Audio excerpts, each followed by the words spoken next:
in the oil field, they used to have a lot of times where wells would blow out and catch on fire.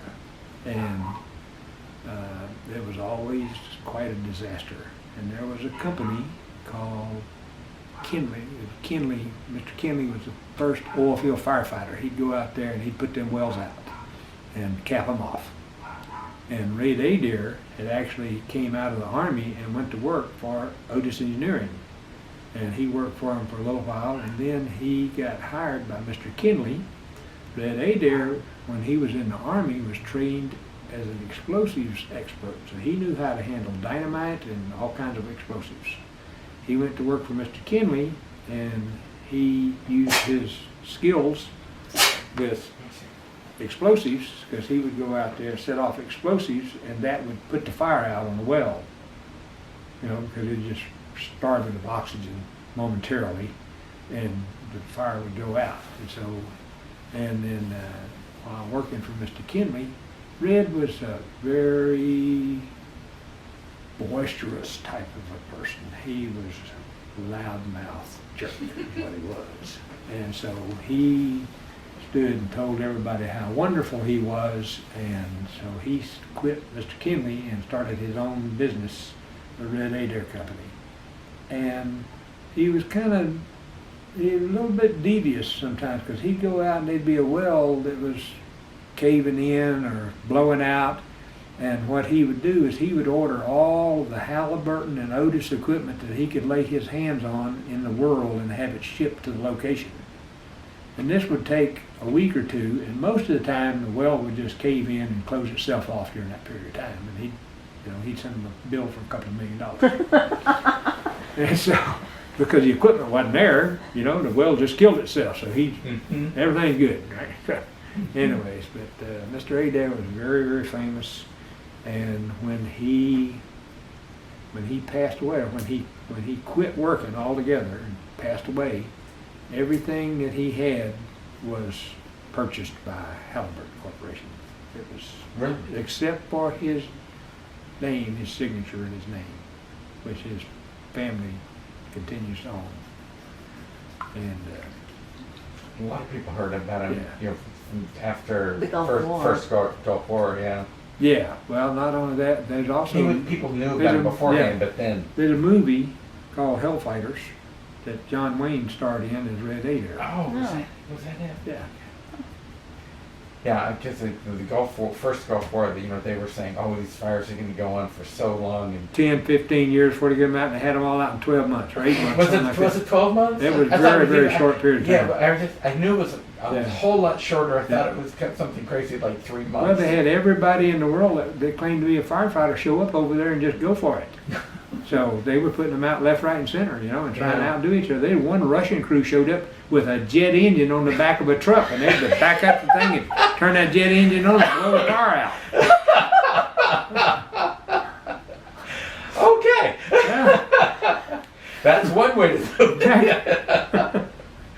Oh. So, yeah, they did that a lot. Halliburton invented a new thing. They would go in, they'd go and dig a hole around the well, and they put this thing on there, and it had an orifice going around that was shooting out a jet of water with sand in it, and they would cut the pipe just like a cutting torch, just cut it off. Knock the tree off. They had a tree, then another thing with a rubber element on the bottom, and slip it over that and tighten that rubber up, shut the well in. Okay, that'll do it. Adair. Uh-huh. Okay, so yeah, we put this little write-ups on the internet. So Yeah. my helper, David Bearden, and I took the truck unit, the wireline unit for land use, and drove down to Point Bolivar, which is the point where the ferry goes from the mainland over to Galveston Island. And we were at the dock waiting to go out. They were going to load our truck on a barge and take it out into the Galveston Bay to work on a well out there. And while we were sitting there at the dock, we have the wireline unit and we have a pickup truck, and there's a a yacht, a small yacht, comes pulling up to the dock, and there's 4 guys with red coveralls on gets off the yacht, and one guy in a white shirt and a necktie gets off, and they walk over to the truck, and the one guy in the red coveralls happens to be Red Adair. The other 3 guys, one was a guy named Richard that was Red Adair's son-in-law, and the other 2 guys were Boots and Coots, which were very famous oil field firefighters. And Red Adair says to me, because the company I was working for was Otis, and he says, "Hey Otis, let's go, we need to go to breakfast." I said, "I'm sorry, sir, we can't go. We're waiting here to go on a job for Houston Oil and Minerals." So Mr. Adair says, "This man right here is the vice president of Houston Oil and Minerals, and he wants to have breakfast." I said, "Okay, so here we go."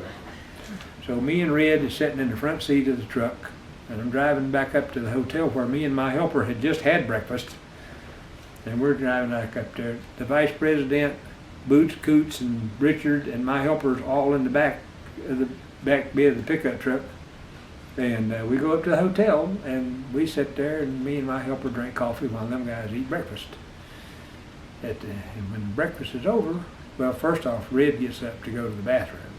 And while he's going to the bathroom, the vice president tells Boots that the president of the company had some ideas about this well that they were going to work on, and he wanted him to be able to get with Red to pass on his ideas.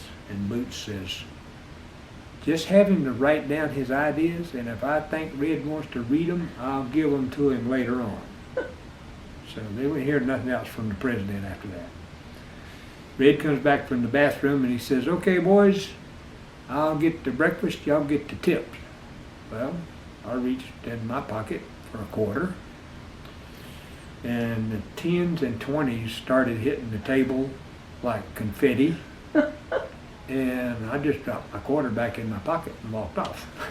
Now, the girl that waited on us, I don't know what the breakfast cost. The breakfast probably didn't cost $30, but I bet she got $80 worth of tip, because them guys was very, very generous, you know. I mean, they, very rich people, and they were, they were going to put it all on the Houston Oil and Minerals bill anyway, so it didn't matter.